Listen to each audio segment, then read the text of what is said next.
Maintenant, je passe la parole au président de transition de Burkina Faso, Ibrahim Traoré. S'il vous plaît, Traoré. Monsieur Traoré. Camarade président Vladimir Poutine, camarade président chef d'État africain, camarade chef de délégation, bonjour. C'est un honneur pour moi ce matin donc de prendre la parole ici et de vous passer donc le salut fraternel du peuple du pays des hommes intègres. C'est aussi le lieu pour moi, avant tout propos, de rendre grâce à Dieu, Dieu Tout-Puissant qui nous a permis de nous réunir ici ce matin en bonne santé pour parler de l'avenir et du bien-être donc de nos peuples. Je m'en vais m'excuser auprès des anciens que je pourrais vexer dans mes propos à venir.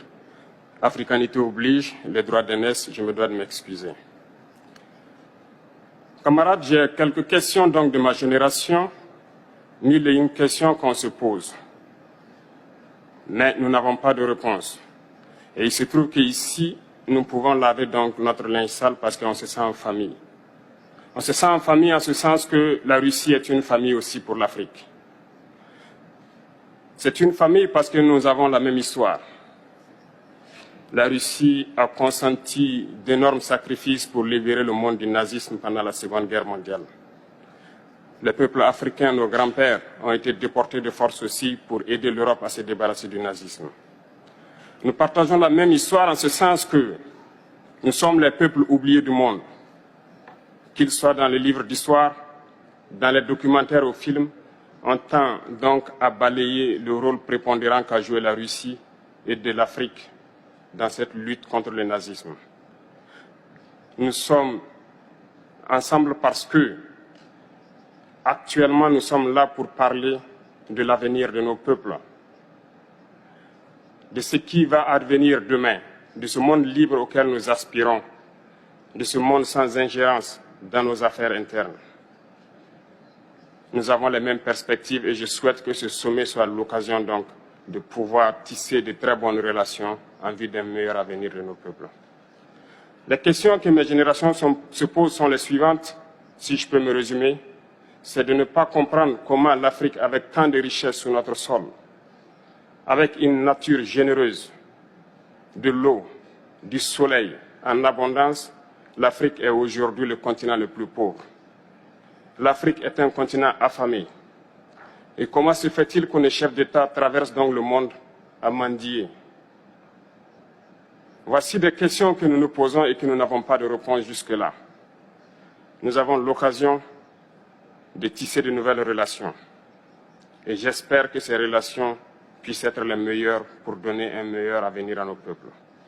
Ma génération me charge aussi de dire que, par ce fait de pauvreté, ils sont obligés de traverser l'océan pour essayer de rallier l'Europe. Ils meurent dans l'océan. Mais que prochainement, ils n'iront pas traverser parce qu'ils viendront devant nos palais pour chercher leur pitance quotidienne. Pour ce qui concerne le Burkina Faso, aujourd'hui, nous sommes confrontés depuis plus de 8 ans à la forme de manifestation la plus barbare, la plus violente du néocolonialisme, de l'impérialisme. L'esclavage qu'on tend encore à nous imposer. Nos dévanciers nous ont bien appris une chose. L'esclave qui n'est pas capable d'assumer sa révolte ne mérite pas que l'on s'apitoie sur son sort. Nous ne nous apitoyons pas sur nos sorts, on ne demande pas que quelqu'un s'apitoie sur notre sort. Le peuple burkinabé a décidé de lutter contre l'île terroriste en mesure de relancer son développement. Dans cette lutte, des vaillants peuples, des vaillantes populations se sont engagées à prendre les armes face au terrorisme. Ceux que nous avons affectueusement appelés les VDP, des volontaires. Nous sommes surpris de voir les impérialistes traiter ces VDP de milices et de tout type. C'est décevant. Parce qu'en Europe, lorsque des peuples prennent les armes pour défendre leur patrie, on les traite de patriotes. Nos grands-pères ont été déportés pour sauver l'Europe.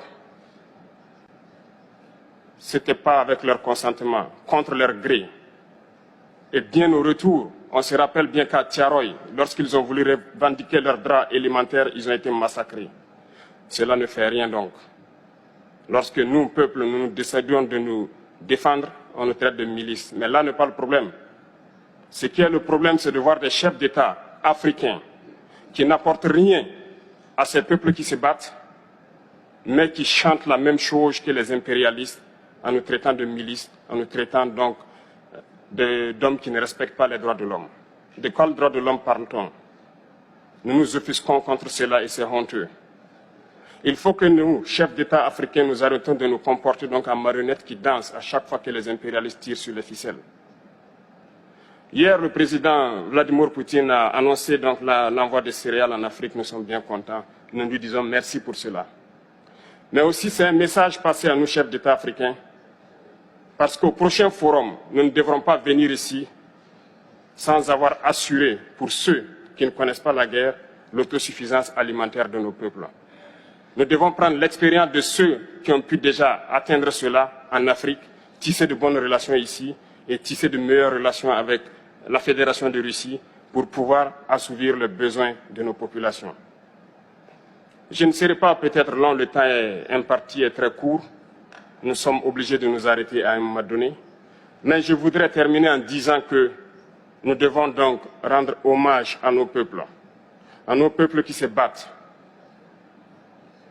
Gloire à nos peuples, dignité à nos peuples, victoire à nos peuples. La patrie ou la mort, nous vaincrons. Merci, camarades.